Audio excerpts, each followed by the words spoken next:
বর্তমানে এয়ারবাস বিমান বাংলাদেশ এয়ারলাইন্সের কাছে মোট 14টি প্লেন বিক্রির প্রস্তাব দিয়ে রেখেছে, যার মধ্যে রয়েছে 10টি এয়ারবাস A350 এবং 4টি এয়ারবাস A320 নিও।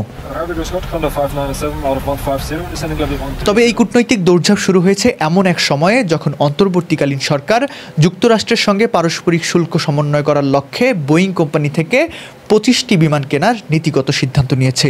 অর্থাৎ বোয়িংয়ের এই প্রস্তাবের পেছনে রয়েছে বাণিজ্যিক সুবিধার চেয়েও বড় একটি কৌশলগত ও অর্থনৈতিক চাপ।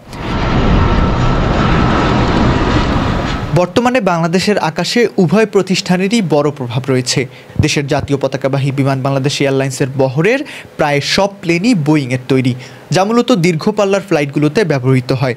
অন্যদিকে ইউরোপীয় নির্মাণশৈলীর প্রতিনিধিত্ব করছে দেশের বেসরকারি বিমান সংস্থা US বাংলা এয়ারলাইন্স, যারা সফলতার সঙ্গে 3টি এয়ারবাস ব্যবহার করছে। এছাড়াও এয়ারবাসের দাবি অনুযায়ী দক্ষিণ এশিয়ার আকাশপথে পরিচালিত ফ্লাইটের 72% এয়ারক্রাফটই তাদের তৈরি। এখন মূল প্রশ্ন হলো বিমান বাংলাদেশের বহরের ভবিষ্যৎ কী হবে। একদিকে রয়েছে কূটনৈতিকভাবে প্রভাবশালী ইউরোপের সম্মিলিত চাপ, যারা প্রতিযোগিতার সক্ষমতা বৃদ্ধির প্রতিশ্রুতি দিচ্ছে। অন্যদিকে রয়েছে যুক্তরাষ্ট্রের সঙ্গে কৌশলগত অর্থনৈতিক সম্পর্ক এবং শুল্ক সমন্বয়ের প্রয়োজনীয়তা।